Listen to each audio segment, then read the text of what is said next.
Hello friends, welcome back to my channel the best study চ্যানেলে তোমাদের সবাইকে স্বাগত। সামনে তোমাদের WBSSC গ্রুপ সি ও গ্রুপ ডি এর এক্সাম। এই পরীক্ষায় ম্যাথ একটি গুরুত্বপূর্ণ অংশ। সিলেবাস অনুযায়ী অঙ্কের মধ্যে লসাগু ও গোসাগু থেকে তোমাদের প্রশ্ন আসবে। আর এই ভিডিওতে লসাগু ও গসাগু সম্বন্ধে কয়েকটি গুরুত্বপূর্ণ প্রশ্ন নিয়ে আলোচনা করব। এছাড়াও এখানে পরীক্ষার সিলেবাস অনুযায়ী জিকে, রিজনিং, কারেন্ট অ্যাফেয়ার্সগুলো নিয়ে নিয়মিত ভিডিও পাবে। চলো তাহলে আজকের ভিডিও শুরু করি। দেখো, প্রথম অঙ্ক কি আছে? দুটি সংখ্যার লসাগু 63 ও গসাগু 91, তাদের মধ্যে একটি সংখ্যা যদি 27 হয় তাহলে অন্য সংখ্যাটি কত? দেখো কি বলেছে, দুটি সংখ্যার লসাগু বলে দিয়েছে 63 আর গসাগু বলেছে 91, আর দুটি সংখ্যার মধ্যে একটি সংখ্যা বলে দিয়েছে 27। আর আমাদেরকে বার করতে হবে কিন্তু অন্য সংখ্যাটি। অন্য সংখ্যাটি বার করার একটি সূত্র আছে এখানে। দেখো, সূত্র হলো সংখ্যা দুটির গুণফল সমান লসাগু গণিত গসাগু। আমরা জানি সংখ্যা দুটির গুণফল সমান হবে লসাগু গসাগু। তাহলে দেখো, সংখ্যা দুটি আমি শর্টকাটে লিখছি। প্রথম সংখ্যা গণিত দ্বিতীয় সংখ্যা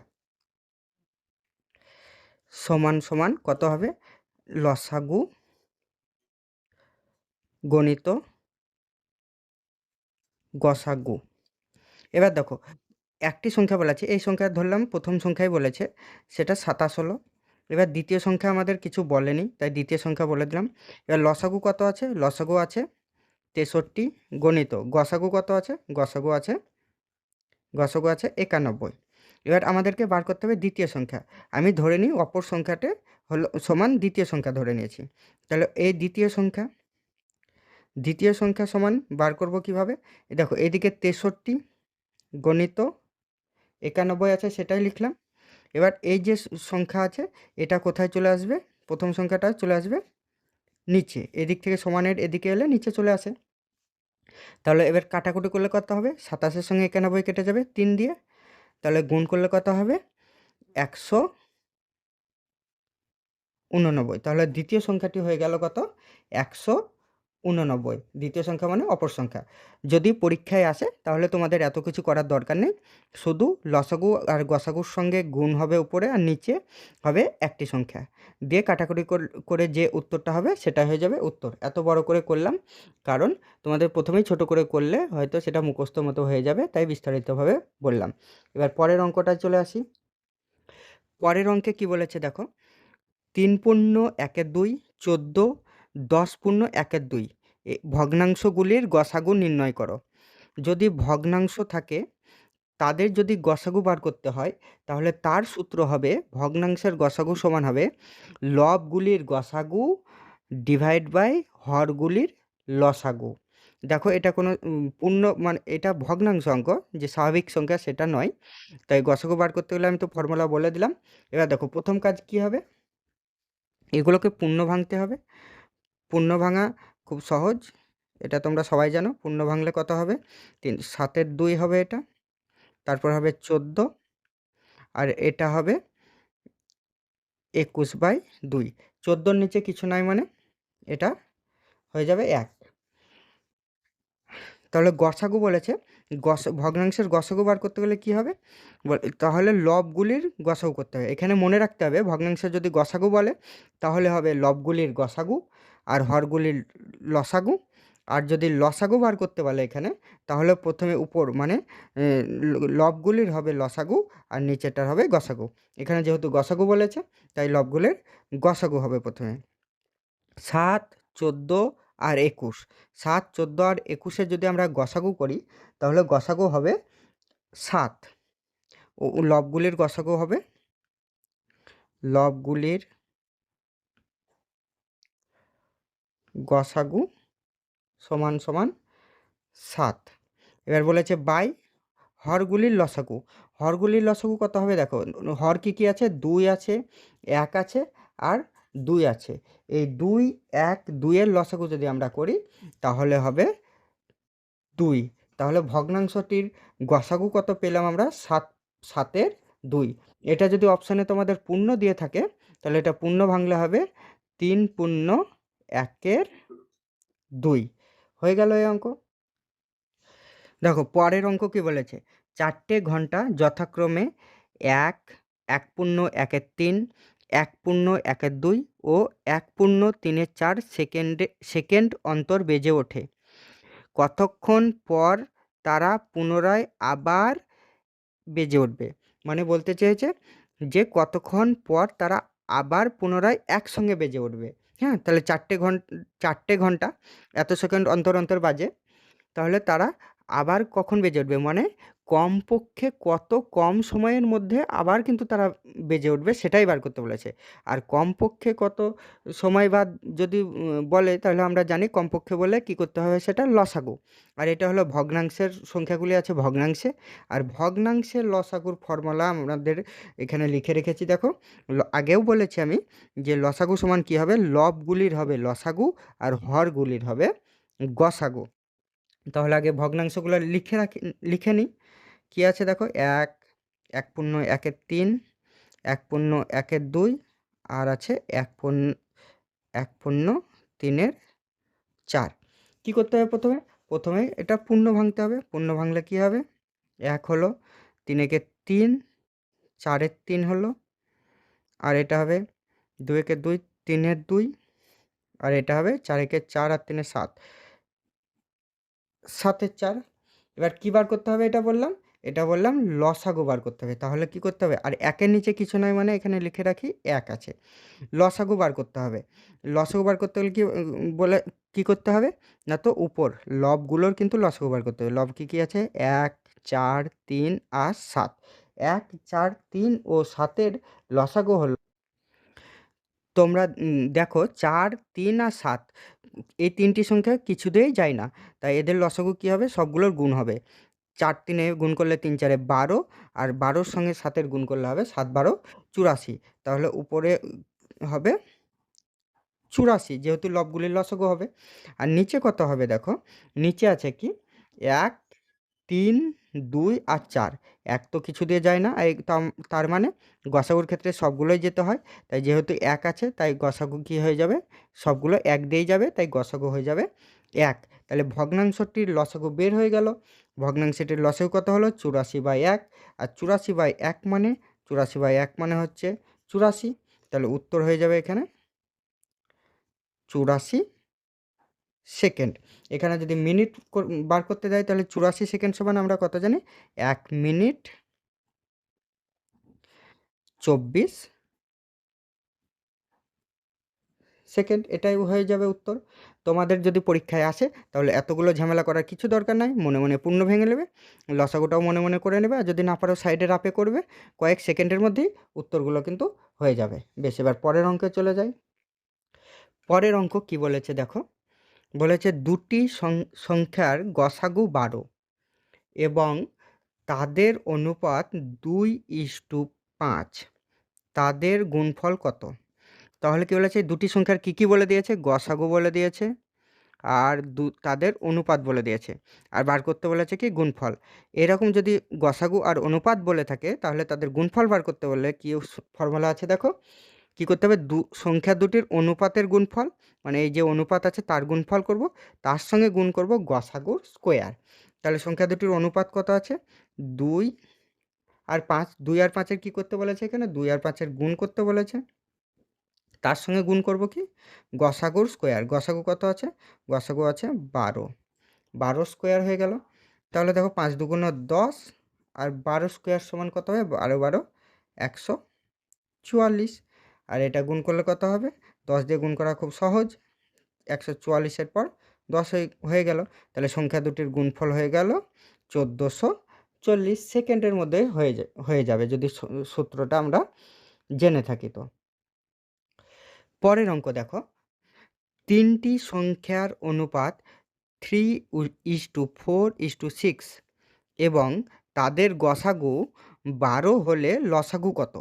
কী বলে দিয়েছে, সংখ্যা তিনটি বলেনি, সংখ্যা তিনটির অনুপাত বলেছে, আর তাদের বলেছে গসাগু, আর কী বার করতে বলেছে, লসাগু। এখানে যদি অনুপাত বলে আর যদি গসাগু বলে দেয়, আর তার সাথে যদি লসাগু বার করতে হয়, তাহলে আমাদের যে সূত্র আছে সেই সূত্র হলো লসাগু সমান গসাগু গণিত অনুপাতগুলির লসাগু। তাহলে কি করতে হবে, লসাগু সমান গসাগুর সঙ্গে গুণ করব আমরা এই যে অনুপাতগুলি আছে সেই অনুপাতগুলি না, অনুপাতগুলির লসাগু যত হবে সেটা গুণ করব। তাহলে লসাগু বার করি। দেখো গসাগু সমান কত বলে দিয়েছে এখানে, 12 বলেছে। আর অনুপাতগুলি কি কি আছে, অনুপাতগুলির লসাগু বার করতে হবে। তাহলে কি করতে হবে, 3, 4 আর 6, 3 আর 4, 3, 4, 6 এর লসাগু হবে আমাদের কত হচ্ছে, 12 হচ্ছে। তাহলে উত্তর হয়ে যাবে 12-র সঙ্গে 12 গুণ করলে হয়ে যাবে 144। এই 144 হয়ে যাবে উত্তর। তাহলে লসাগু হয়ে গেল 144, আর 144ই উত্তর হয়ে যাবে। সেকেন্ডের মধ্যে হয়ে গেল এই অঙ্ক। পরের অঙ্ক দেখো, এই অঙ্ক খুবই গুরুত্বপূর্ণ অঙ্ক। এইরকমই অঙ্ক কিন্তু পরীক্ষায় বারবার আসে। দেখো কি বলেছে অঙ্কটা, দুটি সংখ্যার অনুপাত 3:4, তাদের গসাগু ও লসাগু এর গুণফল 10,800। সংখ্যা দুটি কত? দেখো সংখ্যা দুটির অনুপাত বলে দিয়েছে, আর বলেছে কি গসাগু ও লসাগুর গুণফল বলেছে এটা। তাহলে আমাদেরকে প্রথমে কি করতে হবে, সংখ্যা দুটি বার করতে বলেছে, তাই সংখ্যা দুটি ধরে নিই সংখ্যা দুটি। একটি সংখ্যা হলো 3x ও অপর সংখ্যা হলো 4x। তাহলে এদের কি বলেছে, গসাগু ও লসাগুর গুণফল বার করতে বলেছে। তাহলে দুটি সংখ্যা আমরা পেয়ে গেলাম, ধরে নিলাম। তাহলে দেখো এর প্রথমে আমরা গসাগু বার করি। 3x আর 4x এর গসাগু কত হবে, গসাগু কত হবে, শুধুমাত্র x। গসাগু তো 3 আর 4 দিয়ে কিছু দিয়ে যায় না। আর লসাগু কত হবে, দেখো লসাগু হবে 3x আর 4x এর লসাগু হবে 12x। তাহলে গসাগু পেয়ে গেলাম, লসাগুও পেয়ে গেলাম। তাহলে আর এখানে বলেছে গসাগু ও লসাগুর গুণফল বলেছে। তাহলে দেখো গসাগু লসাগু আমরা পেয়ে গেলাম। তাহলে গসাগু হচ্ছে x গণিত লসাগু হচ্ছে 12x, আর গসাগু আর লসাগুর গুণফল হয়ে বলে দিয়েছে আমাদের এখানে 10,800। তার মানে আমরা কি বলতে পারি, x গণিত 12x সমান 10,800, যেহেতু লসাগু গসাগু পেয়ে গেছি। এবার দেখো x আর 12x এর গুণ করলে কত হয়ে যাবে, 12x এর স্কোয়ার সমান 10,800, বা x এর স্কোয়ার সমান 10,800 বাই 12 এদিকে চলে এলো, মানে কি হলো, নিচে এলো। আর গুণ করলে কত হয়ে যাবে, গুণ করলে হয়ে যাবে তোমাদের 900। এটা যদি গুণ করি তো হয়ে যাবে 900। তার মানে এক্স এর স্কোয়ার সমান হয়ে যাবে 900। তাহলে এক্স সমান কত, বা এক্স সমান স্কোয়ার যদি হটাতে চাই তাহলে 900 রুট করতে হবে, মানে বর্গমূল করতে হবে। আর 900 বর্গমূল আমরা জানি কিন্তু 30। তাহলে এক্স সমান হলো 30। যদি এক্স সমান বেরিয়ে যায় তাহলে আমাদের অঙ্ক করতে এবার সুবিধা হয়ে যাবে। দেখো প্রথমেই আমরা কিন্তু সংখ্যা দুটি ধরে নিয়েছি, 3x ও 4x, আর x সমান বেরিয়ে গেছে 30। তাহলে সংখ্যা দুটি কত হবে, একটি 3x আছে, 3x সমান কত হবে, তাহলে x এর মান আমরা পেয়ে গেছি 30। তাহলে 3 গণিত 30 সমান একটি সংখ্যা হয়ে গেল 90, আর দ্বিতীয় সংখ্যা কি আছে 4x। x এর মান আমরা জানি বেরিয়েছে 30। তাহলে 4 গণিত x মানে 4 গণিত 30 সমান 120। তাহলে একটা সংখ্যা হয়ে গেল 90, আর অপর সংখ্যা হয়ে গেল 120। পরের অঙ্ক দেখো, 4 অঙ্কের কোন ক্ষুদ্রতম সংখ্যা 12, 15, 20, 35 দ্বারা বিভাজ্য হবে? তাহলে প্রথমে কি বার করতে হবে, ক্ষুদ্রতম সংখ্যা বিভাজ্য হবে বলেছে এই সংখ্যা দ্বারা। তাহলে প্রথমে কি করতে হবে, এই সংখ্যাগুলোর লসাগু করতে হবে। 12, 15, 20, 35-এর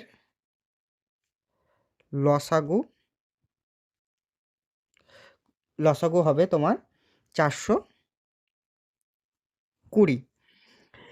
এবার কি একটা নিয়ম আছে, যেটা হলো যদি যে কোনো সংখ্যা যদি তোমার তার লসাগু দিয়ে ভাগ যায়, কোনো সংখ্যা যদি লসাগু দিয়ে ভাগ যায় তাহলে সেই সংখ্যাটা কিন্তু সেই যে সংখ্যাগুলো লসাগু সেই সংখ্যাগুলো দিয়েও কিন্তু ভাগ যাবে। তার মানে 420 দিয়ে ভাগ যাওয়া কোনো সংখ্যাটা কিন্তু 12, 15, 20, 35 দিয়েও কিন্তু ভাগ যাবে। এবার আমাদেরকে ওখানে বলেছে 4 অঙ্কের ক্ষুদ্রতম সংখ্যা বার করতে বলেছে। আর 4 অঙ্কের ক্ষুদ্রতম সংখ্যা কত? 4 অঙ্কের ক্ষুদ্রতম সংখ্যা হচ্ছে 1000। এই 1000 যদি এই লসাগু 420 দিয়ে ভাগ যায় তাহলে কিন্তু এই সংখ্যাগুলি প্রত্যেকটা দিয়েই ভাগ যাবে। এবার দেখি 4 অঙ্কের ক্ষুদ্রতম সংখ্যাটা যাচ্ছে কিনা 420 দিয়ে ভাগ। আমরা ভাগ করব। 420কে যদি 420 দিয়ে 1000কে ভাগ করছি, 2 দিয়ে যাবে, 2 দিয়ে গেলে হবে 840, ভাগশেষ নামলো 160, গেল না। তাহলে দেখো এর লসাগু কিন্তু 1000 দিয়ে ভাগ গেল না। তাহলে 420 দিয়ে ভাগ গেল না মানে এইগুলো দিয়েও ভাগ যাবে না। তাহলে কি করতে হবে? যদি 160 না থাকতো তাহলে কিন্তু 420 দিয়ে ভাগ যেত।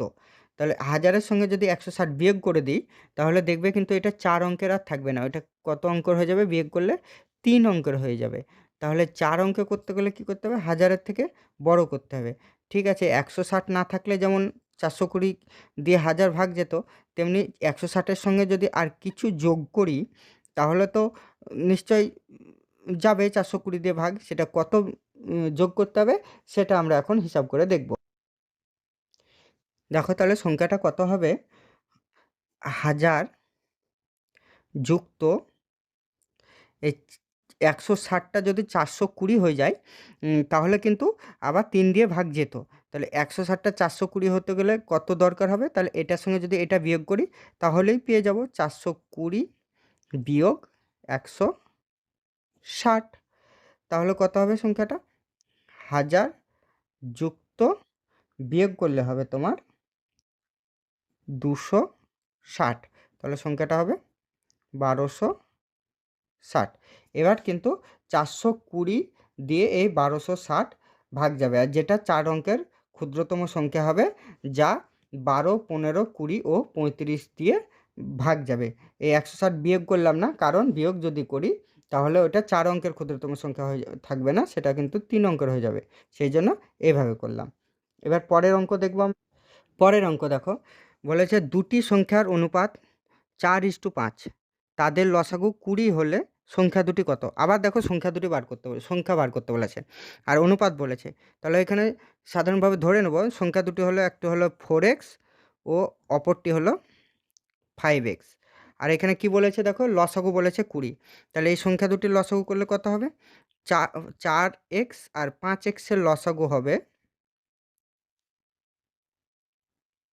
সমান 4 5 20x। তাহলে 20x হলো লসাগু। তার মানে এখানে লসাগু বলে দিয়েছে 20। তার মানে বলতে পারি আমরা 20x সমান 20। তাহলে x সমান কত হবে? 20/20 সমান 1। তাহলে x সমান যদি 1 হয় তাহলে সংখ্যা দুটি কত হবে? প্রথম সংখ্যা ধরেছি 4x, তাহলে সংখ্যা দুটি হবে 4 গুণিত 1 সমান 4, ও অপর সংখ্যা কত হবে? 5 গুণিত 1 সমান 5। যেহেতু x এর মান 1 হয়েছে তাহলে সংখ্যা দুটি কত হলো? 4 ও 5 হয়ে গেল খুব সহজে। পরের অঙ্কটা দেখো, 300 থেকে 400-র মধ্যে কোন বৃহত্তম সংখ্যাকে 6, 9, 12 দ্বারা ভাগ করলে প্রতি ক্ষেত্রে 5 ভাগশেষ থাকবে? বেশ, 5 ভাগশেষের কথাটা আমরা পরে আনছি। দেখো কি বলেছে? 300 থেকে 400-র মধ্যে এমন একটা সংখ্যা বলতে বলেছে, এখানে বার করতে বলেছে যা 6, 9, 12 দ্বারা কিন্তু ভাগ যাবে। আর আমরা কি জানি? এই 6, 9, 12 দ্বারা ভাগ যাবে সেই সংখ্যা। প্রথম থেকে বলি, 6, 9, 12 দ্বারা ভাগ যাবে সেই সংখ্যাটি। দেখো 6, 9 ও 12-র লসাগু দিয়ে যে সংখ্যাটা ভাগ যাবে সেই সংখ্যাটা কিন্তু 6, 9, 12 দিয়েও ভাগ যাবে। মানে কোনো সংখ্যার লসাগু দিয়ে যে সংখ্যাটি ভাগ যায় সেই সংখ্যাটি কিন্তু সেই লসাগুর সংখ্যাগুলো দিয়েও কিন্তু ভাগ যাবে। তার মানে প্রথমে কি বার করতে হবে? 6, 9 ও 12-র কী বার করতে হবে? লসাগু বার করতে হবে, লসাগু। আর 6, 9, 12 লসাগু হলো 72। তাহলে দেখো এই 72 দিয়ে যদি কোনো সংখ্যা ভাগ যায়, সেই সংখ্যাটা কিন্তু এই 3টে সংখ্যা দিয়েও ভাগ যাবে। তাহলে 72 দিয়ে ভাগ যাবে, কোন সংখ্যা বার করতে বলেছে? 300 থেকে 400-র মধ্যে একটা সংখ্যা। তাহলে 72 দিয়ে ভাগ যাবে, 300 থেকে 400-র মধ্যে সংখ্যা কী করে পাবো? 72কে গুণ করে করবো। 72 দুগুণে দেখো 144, মানে 144 72 দিয়েও গুণ যাবে, তার মানে 6, 9, 12 দিয়েও গুণ যাবে। কিন্তু 144 সংখ্যাটা কিন্তু 300 থেকে 400-র মধ্যে পড়ছে না। তাহলে 72 দিয়ে 2, 3, 4, 5 দিয়ে যদি গুণ করি, তাহলে 5 দিয়ে গুণ করলে কত হবে? 5 দিয়ে যদি গুণ করি, তাহলে 5 দিয়ে গুণ করলে দেখো হবে 360। তাহলে 300 থেকে 400-র মধ্যে একটা সংখ্যা 360 পেলাম। 4 দিয়ে গুণ করলে কিন্তু 300 থেকে 400-র মধ্যে পড়বে না। আবার যদি 6 দিয়েও গুণ করি, তাহলে কিন্তু 300 থেকে 400-র মধ্যে পড়বে না। তাহলে এই 360 সংখ্যাটাই কিন্তু এমন সংখ্যা যেটা কিন্তু 300 থেকে 400-র মধ্যে পড়ছে, অথচ 72 দিয়ে ভাগ যাচ্ছে। আর 72 দিয়ে ভাগ যাওয়া মানেও কিন্তু 6, 9 ও 12 দিয়েও ভাগ যাচ্ছে। বোঝা গেল? কিন্তু আমাদেরকে এখানে তা বার করতে বলেনি, বলেছে ভাগ করলে যেন ভাগশেষ 5 থাকে। 360 সংখ্যাটা যদি হয়, তাহলে কিন্তু ভাগ চলে যাবে, ভাগশেষ থাকবে না। তাহলে ভাগশেষ এখানে থাকবে বলেছে 5। তাহলে সংখ্যাটি কত হবে? সংখ্যাটা আর কিছুই না, 360-এর সঙ্গে আরও 5 যোগ করে দেবো, তাহলে হয়ে যাবে 365। দেখো এবার এই 365-কে যদি 72 দিয়ে ভাগ করি, তাহলে নিশ্চয়ই 60 হয়েছে। 360 হলে ভাগ যাবে, আর তাহলে 365 হলে কিন্তু 5 ভাগশেষ থাকবে। তাহলে 72 দিয়ে ভাগ করলে 5 ভাগশেষ থাকা মানে 6, 9, 12 যে কোনো সংখ্যা দিয়ে যদি ভাগ করো 365-কে, তাহলে 5 কিন্তু ভাগশেষ থাকবে। তাহলে সঠিক উত্তর হবে এখানে 365। আজ তাহলে এই পর্যন্তই। যদি তোমাদের ভিডিওটি ভালো লেগে থাকে, তাহলে চ্যানেলটি সাবস্ক্রাইব করে দিও। তোমরা এখানে নিয়মিত ভিডিও পাবে যে কোনো কম্পিটিটিভ এক্সামের জন্য।